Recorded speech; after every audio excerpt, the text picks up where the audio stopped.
Listening Fanfiction presents Draco Malfoy and the year when everyone suddenly paid attention to him. But Draco will hear about this. The 6th installment in the series Do It All Over Again. Narrated for you by Sierra Feast. And based on the book series Harry Potter by J.K. Rowling. Chapter 1. Life as a Black. It took Draco surprisingly little time to get used to his new life outside of the manor.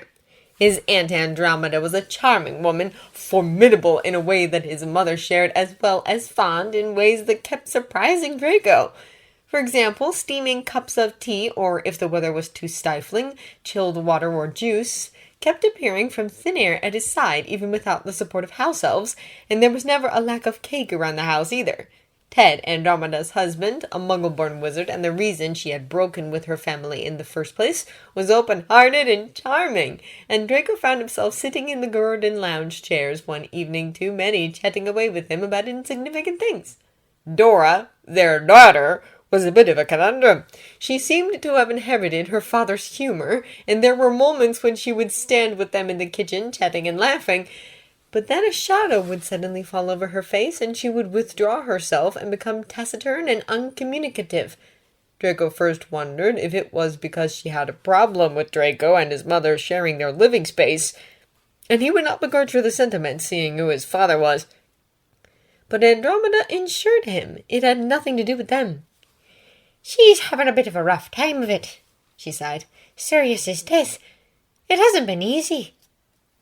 And ever since, Draco had given her as much space as possible in their cramped living arrangements. The Tonkses lived a simple life compared to the Malfoys, and though Draco and his mother each had a small guest room for themselves, it contained no more than a bed, a small side table, and enough space to cram in a medium-sized trunk.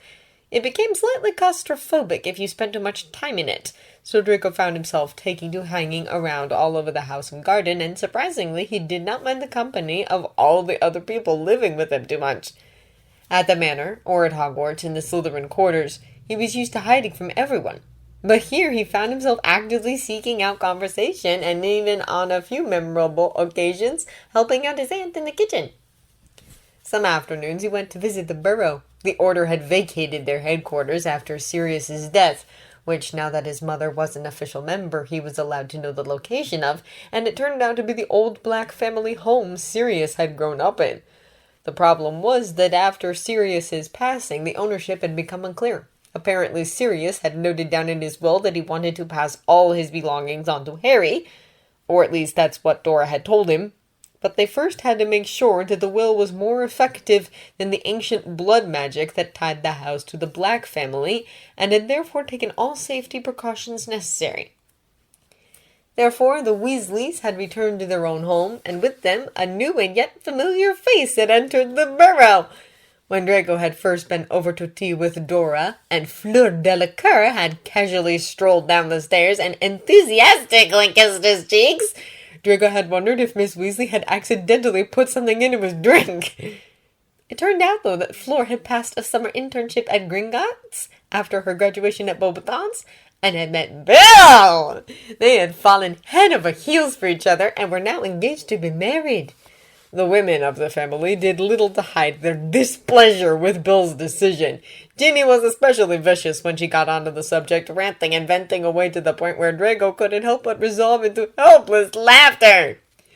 "Your tongue is sharper than a slicing hex," he deadpanned. "You're sure you don't have a little Slytherin in you?" "No more than you've got Gryffindor in you," she shot back, grinning when he made a face. Ginny and Draco had, most surprisingly to him, developed an easy friendship over the summer. It seemed to drive Weasley insane, and Ginny didn't exactly help the matter by mocking her brother about it every chance she got. "I swear to Merlin he thinks we're shagging!" Ginny rolled her eyes, making Draco choke on the lemonade Miss Weasley had pressed into his hands earlier that day. "Excuse me," he spluttered, outraged. "I know, right?" she sighed, shaking her head. "I mean, not that I didn't used to have a crush on you, but you'd think he'd have cottoned on to the fact that you're queer as a Christmas tree in all rainbow colors with fairies sprinkling glitter all over it." Draco cleared his throat, trying in vain to fight the deep blush that was tinting his fair skin the color of Gryffindor Quidditch robes. And Ginny snickered. You didn't really think I didn't know, right? She checked. I thought I had made myself clear on the Hogwarts Express, dear. You really hang out with Luna too much! He burst out indignantly. Your brain and mouth filter has diminished to an appalling level, madame! Sorry, not sorry.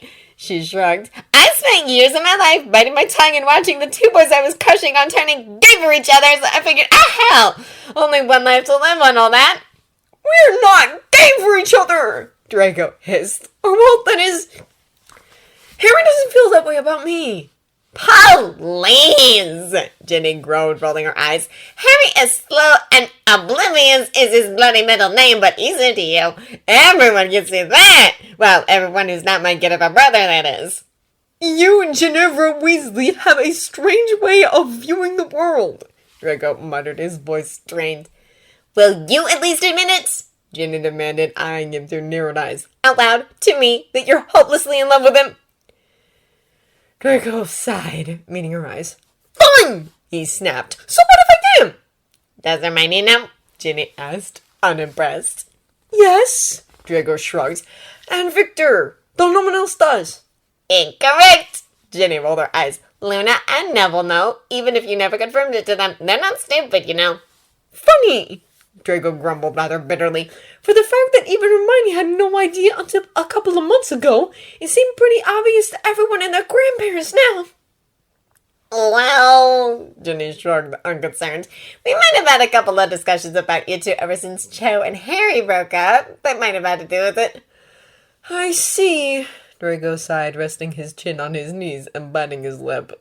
Truth be told, he felt uncomfortable with so many people knowing, or even only suspecting his feelings. The more people knew, the bigger the chance was that it all got around to Harry eventually. And no matter what Ginny was saying, Draco still didn't believe that Harry was anything but straight. Hey, Ginny said gently, elbowing him in the ribs. Don't fret. I might have been messing with you and Harry on the train to London, but I won't say a thing if you don't want me to. And neither will Neville. He's too polite. Luna... Well, no one can control Luna, but nobody takes her seriously anyway. Yeah, Draco frowned. I know. I just don't want things to be awkward between us, should he ever realize my feelings for him. Have they been awkward after that convo on the Hogwarts Express? Ginny asked, genuinely curious. Well, no, Draco admitted, and it was the truth. Harry and he had been writing back and forth like always, using their enchanted parchments for quicker communication. Draco couldn't really divulge all that much information about his whereabouts. He had been warned by both his mother and Andromeda that as long as Harry was outside of the Order's direct reach, it was unwise to tell him his exact location, for their own safety as well as Harry's. But he tried to make up for it with nonsensical episodes that seemed to be amusing Harry throughout his dull days. See? Ginny shrugged. I think you're worrying too much. As always. Draco glared at her. Ginny grinned innocently. Other than Bill returning to the Burrow and Fleur moving in, as well as Draco hanging around the house regularly, there had been further changes to the Weasley household. Fred and George had moved out and were now living in an apartment above their new shop at Diagon Alley, which was a booming success. Draco had only seen them around the house once since the summer holidays started, and they'd been basically flashing their new wealth in a way that Draco found incredibly amusing. Also, Mr. Weasley had been promoted to head of the Office for Detection and Confiscation of Counterfeit Spells and Protective Objects, a department dedicated to fighting all the fake protection spells offered to terrified witches and wizards in the face of the Dark Lord's return. The family was ecstatic about the news, and Draco was incredibly pleased for him, drawing no little pleasure from the fact that his father would be raging in his Azkaban cell if he knew. In the light of the great picture of the wizarding world, things did not look as rosy, though. Fudge had been relieved from his office, a step long overdue, and only taken after the collapse of a Muggle bridge caused by Death Eaters, and he had been succeeded by Rufus Scrimgeour, a former Auror who appeared much more crisis-versed, though that was all Draco knew about him. The media had turned from demonizing Harry through the last year into completely worshipping him. They kept calling him the Chosen One, presuming that the prophecy destroyed in the Ministry of Magic would proclaim him as the one to end the Dark Lord once and for all. It made Draco feel squirmy every time he read it. The Death Eaters had been highly active ever since their failed coup at the Ministry. There were almost daily news of disappearances or murders now, muggles and wizards alike. Ministry officials like Amelia Bones and Emmeline Vance had been found dead. There had been mass killings involving giants. Dementors had completely evaded the control of the Ministry and were now roaming the country, breeding and spreading an unseasonably mist and hopelessness everywhere. Sometimes Draco discussed these events with Harry via their parchments, but mostly he tried to keep their conversation light since it seemed that was what Harry needed the most. From what Draco could tell, his friend was not as subdued as he had been directly after the death of his godfather, but he was still struggling and appreciated the distraction, and Draco was glad to give it to him. It was on the 12th of July that Hermione arrived at the Burrow. She pulled Draco into a tight hug when he came over to greet her, telling him that she couldn't stand to be away from all of them for a day longer, and that she was glad Draco was so close to them this time around, too. Draco couldn't help but agree. It felt so different to be in the midst of it and not isolated and alone in the manor for weeks and weeks. I just hope Harry can join us soon, Draco sighed as he let go of her. I'm sure he will, Hermione bit her lip. Dumbledore won't leave him with these horrible muggles for too long, will he? Especially after what happened at the Ministry. It turned out that she was right.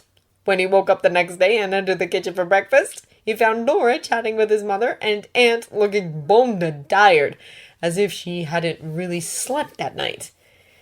She sent Draco a smile, though, saluting him as he took a seat at the table. "What's Draco?" she said. "You should drop in at the Burrow later. Harry arrived there tonight." Draco froze in his movements of reaching for the teapot, staring at her aghast. "Harry?" he repeated, his hand still hanging uselessly in the air.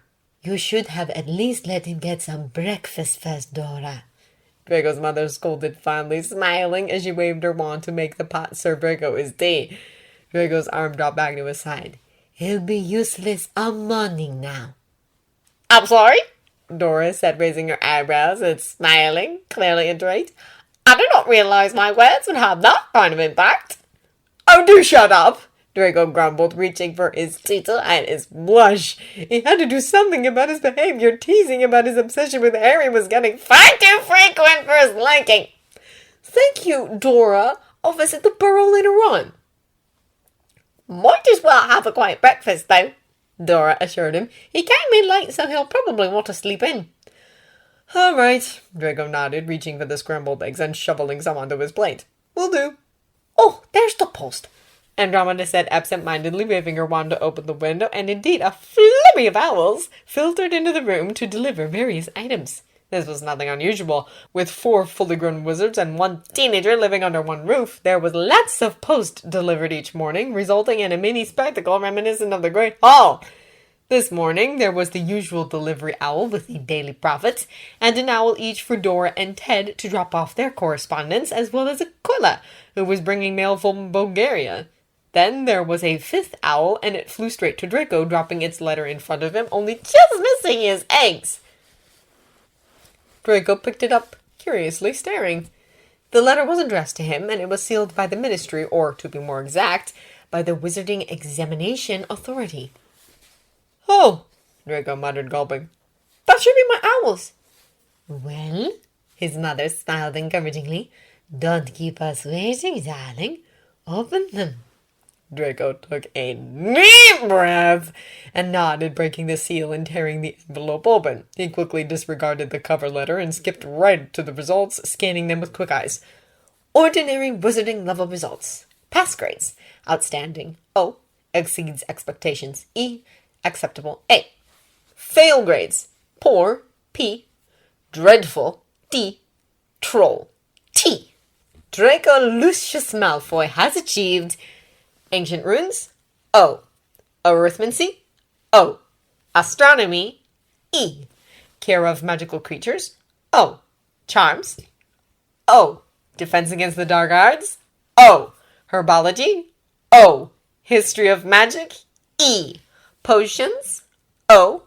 Transfigurations, O. Slowly a relieved smile spread over Draco's lips, and his heart rate, which he hadn't realized had sped due to nerves, was gradually slowing. He handed the parchment over to his mother, whose eyebrows raised seemingly higher with every mark she read. She shook her head as she was done reading, smiling as she passed the results on to Andromeda. How you got to be so smart, I'll never know, she muttered, fond eyes landing on him. If you add up your father's and our results, you won't have such a good result. Draco's mouth clenched. I could have done better, though, he told her, trying to keep a straight face. I was distracted through the practical astronomy and the history of... Are you sassing your mother? She cut him off, looking at her sister for confirmation, but Andromeda was just laughing at her. Salazar, beware, you have children, Andromeda. They only make you feel inadequate. They say children are the best version of their parents, Andromeda said, fondly looking at Dora, but grimacing when her daughter chose that moment to change her hair from black to dark green. Well, most of the time. Dora turned to glare at her, and Draco grinned, digging into his breakfast. When he arrived at the Burrow, everyone was down in the kitchen, sipping tea. Owl results lay abandoned on the table, but Draco paid them no mind, rather turning to grin at Harry, who had only just taken notice of him. Draco! He called, eyes wide as saucers, as he jumped up to pull him into a tight hug. What in Merlin's name are you doing here? The others didn't tell you? Draco asked. Mother and I are living with my Aunt Andromeda now. The manor wasn't safe anymore, not after Father's imprisonment. Mother joined the order too, so we're officially in all aspects of the word. Oh my god, Harry breathed, squeezing him once before letting go, his grin so wide that Draco felt almost blinded by it. This is brilliant! I'm so glad you're here. And I can say the same thing about you, Draco chuckled. Dora said you arrived last night. Dora? Harry frowned, clearly lost. Tonks, Ginny supplied, grinning. She's Andromeda's daughter, remember? Draco's refusing to call her Tonks, and it's driving her spare. I live in a house full of Tonkses, Draco called, exasperated to have to repeat the same argument again and again. It would be confusing. You called Ron Weasley, Ginny pointed out, grinning. That's different, Draco frowned. I'm not living with him. Whatever you say, Ginny shrugged, smirking. Weasley was watching them from across the table, eyes narrowed. Harry was observing their exchange too, he realized, though he seemed more taken aback than suspicious. So, Draco said, changing the subject, Dumbledore dropped you off? Yup. Harry nodded, catching his gaze, indicating that there was more that needed to be said regarding that subject once they were alone. Draco nodded, indicating he'd understood. Draco, Hermione spoke up. Did you receive your owl results this morning? I did. Draco grinned, turning to look at her. He frowned a little as he noted the black eye she spotted, but chose not to comment, and instead pushed on all O except for astronomy and history of magic. You? Weasley rolled his eyes and muttered something under his breath. Draco ignored him. That's a wonderful result, Draco, Miss Weasley gushed, sending him a huge smile from her place across the kitchen. I've got one E, Hermione admitted, clearly trying her hardest not to sound disappointed. D-A-D-A. And you knocked your face into a wall as punishment? Draco teased, a little relieved when she flushed and just rolled her eyes. No! She rolled her eyes and gestured to her face. That was the work of a punching telescope Fred and George left lying around. It won't come off. I see, Draco snorted. Well, congrats on defending your spot as top of the year. I doubt that anyone could beat your score. Hermione flushed and smiled at him. Draco turned to Harry. How about you? He asked. Nothing like your results, Harry snorted. 7 owls, flunked history of magic and divination, but did fairly well at the rest, even got an O in DADA. Harry shrugged, smiling sheepishly. That's awesome, Draco grinned. Can you imagine how Umbridge must be fuming? Harry laughed at that, and Draco found himself manhandled into a chair by Miss Weasley and served tea. He managed to have a private talk with Harry later that afternoon after escaping the hordes of Weasleys and withdrawing into a corner of the garden, sprawling out over the sun-warmed grass and looking up at the sky. So, Draco said, turning his head to look at Harry's profile. Dumbledore picked you up from the Dursleys? He did. Harry nodded, facing him. Had an interesting conversation with them about how much they sucked at caring for me, basically. Well, fucking finally! Draco groaned, feeling indignant. Only took him 15 years! Harry chuckled, but did not answer. So that was the only reason he came? Draco checked. No. Harry shook his head. He also needed to make sure that I owned the house elf. Oh! Draco muttered, catching on immediately. Of the Black Estate! You know about that? Harry blinked. Mother's in the Order now, remember? Right. Yes, Sirius left it to me, and Dumbledore said that if I really am allowed to own it, Creature would be obligated to follow my orders. He is quite right, of course. Draco nodded eagerly. And did he? He did. Harry confirmed, looking rather sick at the memory. Well, congrats, Draco snorted. Your very own house elf, huh? If I never have to see him again, we'll both be the happier for it. Draco is glaring at him half-heartedly. I can't set him free because he knows too much about the Order, and he'd run right to your Aunt Bellatrix with it, but I sent him to work at Hogwarts. He should be well hidden there. Draco nodded, not saying anything. Dumbledore also took me to talk a retired teacher into returning to Hogwarts. Harry continued, effectively changing the subject. So that was weird. Okay, Draco frowned. Who was he? His name is Horace Slughorn, Harry told him, and I'm not sure I liked him much. He seemed much too fascinated with fame and celebrities.